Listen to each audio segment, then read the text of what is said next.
Bonjour à tous, c'est Adèle pour la chaîne Jolie d'Épée. Je vous retrouve aujourd'hui avec un unboxing de la boutique Diamond Art Gift. Ils m'ont proposé de rechoisir des articles dans leur boutique et je vous avoue que lorsque j'ai reçu leur mail, ça tombait pile poil. J'étais justement en train de réfléchir à la façon de ranger quelques petites bricoles dans mon matériel créatif et du coup j'ai pris des rangements.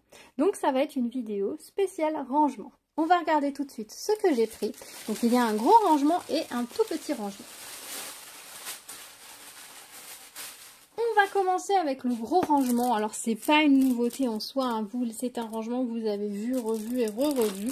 Il s'agit d'une grande boîte avec plein de petites bouteilles à l'intérieur pour pouvoir ranger des petites choses. Alors je vais ouvrir le sac ici. Hop. Alors je fais attention de ne pas abîmer ces petits sachets parce que je m'en resserre notamment quand je fais des petits envois sur Vinted ou Le Bon Coin. Je récupère tous mes petits emballages plastiques. Alors, on a déjà ici un petit creux ici et ici qui permet d'attraper le contenant. Ce qui fait que si vous le rangez par exemple debout dans une étagère, ça tient pas très bien dans ce sens-là.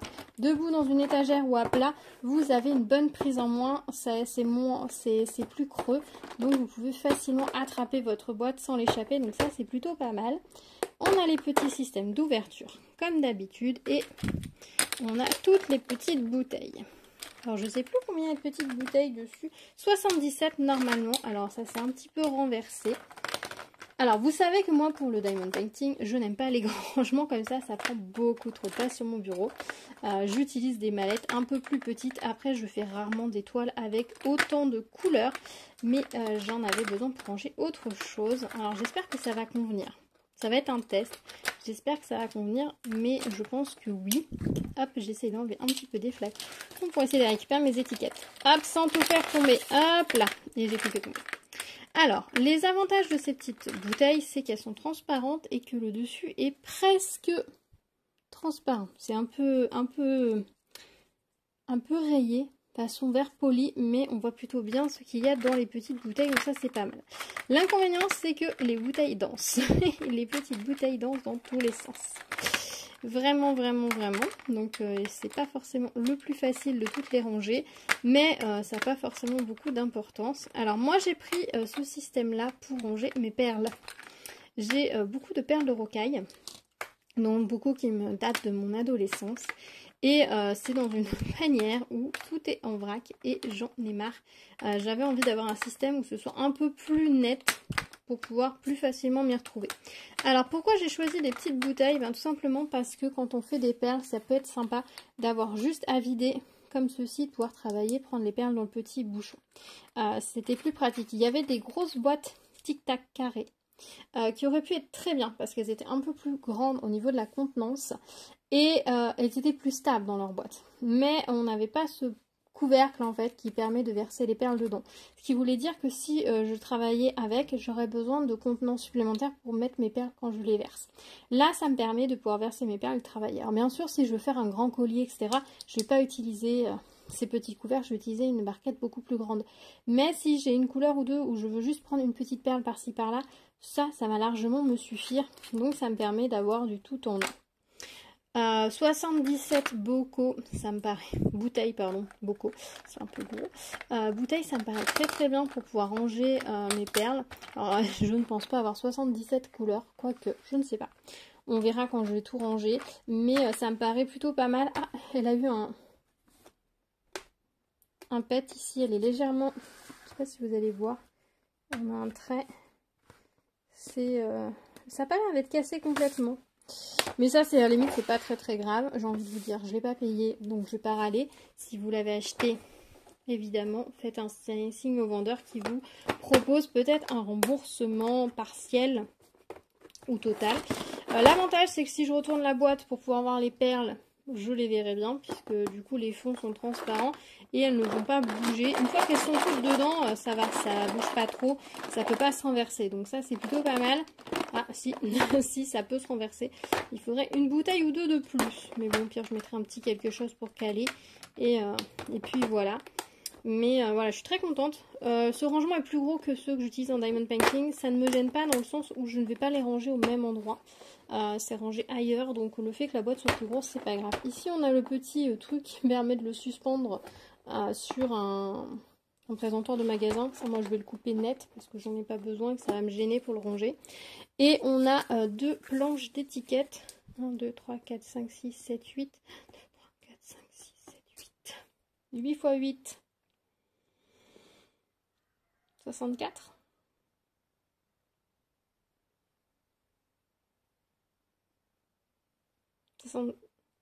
Oh! Oui, c'est ça, 64. J'ai eu un doute. Donc, on a 128 étiquettes, donc on a de la marge, ça va. Dites-moi si je me suis plantée dans mes calculs, mais je crois que c'est ça, hein, 8 x 8, 64.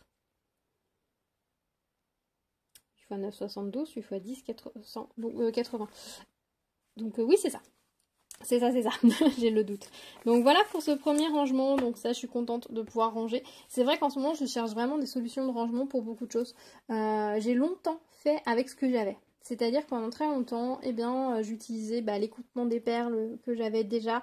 J'utilisais des caisses, des boîtes, des cartons chaussures, des choses que je récupérais. Et c'est vrai que c'est très pratique, c'est économique. Mais si on veut un atelier qui soit beau, il faut forcément investir un petit peu dans le rangement. Et pendant très longtemps, ça n'a pas été ma priorité. Et je vous avoue qu'aujourd'hui encore, si je devais acheter la boîte pour les ranger, je l'aurais pas acheté, je pense. J'en aurais eu très envie, mais je l'aurais pas acheté. Par contre, le fait de pouvoir la recevoir et pouvoir ranger les perles, ça va être absolument génial.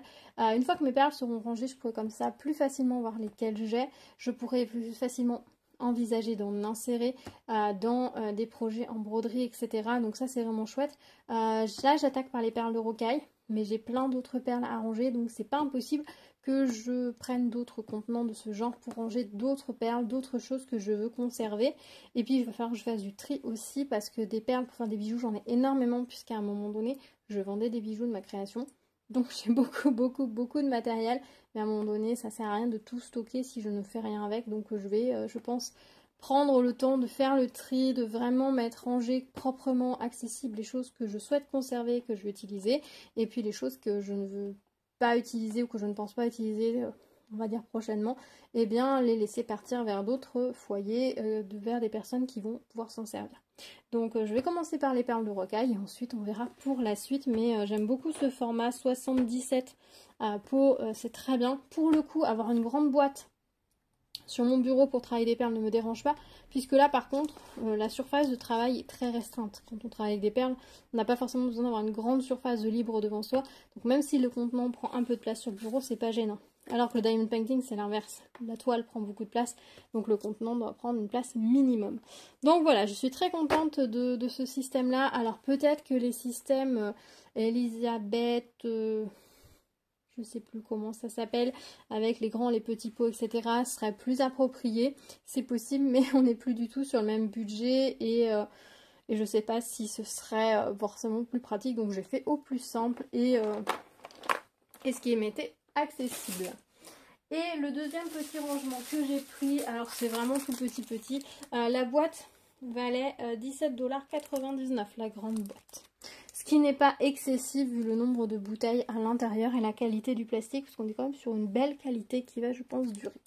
Et l'autre petite chose que j'ai pris, c'est ce mini rangement. Alors vous allez me dire, oui, alors là, on est dans le mini. Exactement. Alors c'est le genre de rangement, des fois, on ne sait pas trop forcément quoi en faire. Et c'est pas faux. Alors par contre, il est ultra poussiéreux. Je sais pas si vous voyez, mais il est ultra poussiéreux, donc il va falloir que je le lave. Ça, c'est pas très agréable.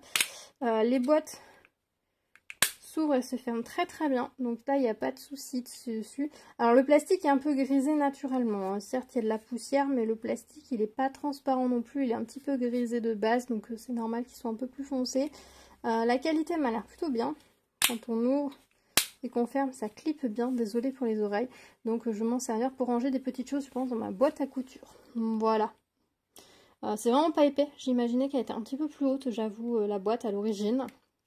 Donc c'était pas forcément pour ranger des choses dans ma boîte à couture à l'origine. Mais vu qu'elle est plus plate, bah, ça va plus correspondre à ma boîte à couture que pour l'autre idée que je pouvais avoir. Donc voilà un petit rangement en plus qui était vendu 1,88 $. Donc voilà ma commande Diamond Art Gift. Donc 2 petits rangements. Franchement, celui-ci, c'est vraiment pour ranger des mini choses. Ça peut servir si vous faites des broderies avec très peu de perles et que vous voulez juste insérer les quelques perles que vous allez avoir besoin dans votre trousse à ouvrage sans que ça prenne trop de volume. Ça peut vous permettre de ranger des petites choses, genre des pressions, des petits boutons, des petites choses que vous voulez mettre en évidence dans votre boîte à couture, par exemple. Ça peut être très sympa. Si vous avez quelques petits charmes de certaines sortes, vous pouvez ranger par exemple par 2 ou par 3, ça doit pouvoir tenir, mais c'est vrai qu'on range pas forcément énormément de choses. Si vous avez des petites paillettes en petite quantité, des restes de perles, si vous faites des kits 1000 îles et qu'il vous reste des perles, bah, ça peut être une solution pour les ranger sans que ça vous encombre de trop. Voilà, il y a plein de petites choses qu'on peut ranger dans ce genre de petite boîte, mais c'est vraiment très très petit, il faut le savoir. Et puis ben, ma grosse boîte pour mes perles, donc je suis vraiment ravie. Un grand merci à Diamond Art Gift pour m'avoir envoyé ces 2 chouettes rangements dont j'avais besoin. Et donc ça c'est vraiment chouette. C'est vrai que quand ils m'avaient reproposé, j'aurais été un petit peu embêtée parce que c'est vrai que j'ai pris du diamond painting chez eux dernièrement que je n'ai pas encore fait. Et comme je fais un peu moins de diamond painting, j'ai pas forcément envie de continuer de prendre encore et encore et encore du diamond painting tant que je n'ai pas avancé les projets que j'ai déjà à faire. J'essaye d'être team raisonnable. Mais par contre, c'est vrai que là, ça tombait pile poil parce que je suis toujours dans mon rangement, dans mon organisation. J'essaye d'être de plus en plus optimisée. Plus votre rangement est optimisé, plus vous pouvez facilement vous servir de ce que vous avez, plus vous pouvez être créatif parce que tout est accessible. Vous avez envie d'un truc, vous pouvez le prendre très facilement, le sortir, vous en servir, ça vous convient pas, vous ranger facilement. Et ça, c'est vraiment très important. Et c'est sur quoi je travaille énormément depuis quelques temps, à essayer de rendre tout facilement accessible, enlever le surplus, les choses dont finalement je n'ai pas besoin, et de façon à pouvoir ensuite être encore plus efficace dans mes créations, être plus efficace dans ma créativité, pouvoir vraiment me laisser porter, alors que c'est vrai que là pour le moment, si je veux prendre une couleur de perle, il va falloir que je descende la boîte de perles et que je vide toute la boîte de perles pour trouver la couleur dont j'ai besoin.